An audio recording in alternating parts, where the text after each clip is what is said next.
Ito po yung dahon ng sambong. Bagong pitas po lang siya. Ito po yung nilalaga ko at ginagawa ko siyang sambong tea. Iniinom ko siya bago kumain sa umaga, yung wala pang laman yung tiyan. Tsaka sa hapon din siya. Hindi naman siya araw-araw. Every other day. Hugasan muna natin siyang mabuti para mawala yung mga alikabok. Ito, malinis na po siya at lalagaan natin.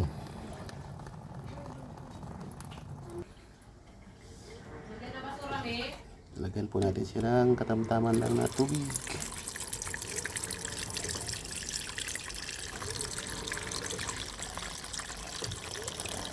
Nakaproduce tayo ng mga 2 hanggang 3 baso.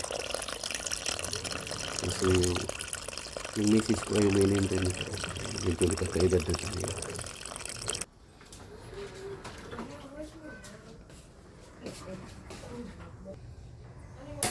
Pakuluan na po natin siya.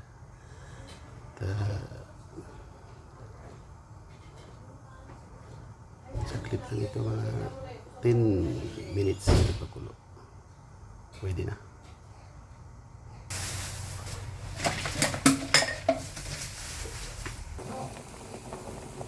Ito, kumulo na po siya.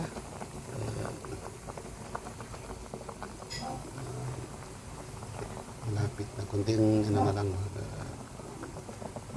Gawin ng konti yung kanyang tubig. Ahonin na natin. Sambong tea.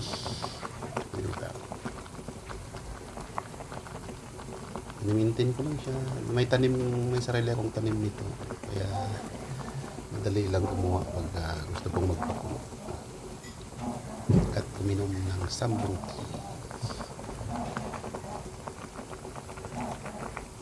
Bango. Bango yung kanyang aroma.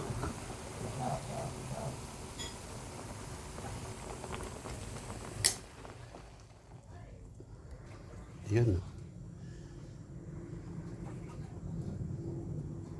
Pwede na. Isasalit na lang natin sa baso at palamigin ng konti bago inumin.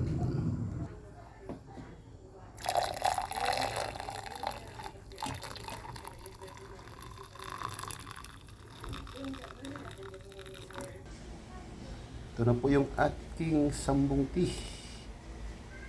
Isang baso. Mayroon pang 2 ganito rin. Inumin po natin siya bago tayo kumain ng kanin. Yun. Lamigin lang po natin ng konti. Sambong tea. Pang cleansing. Thank you so much for watching.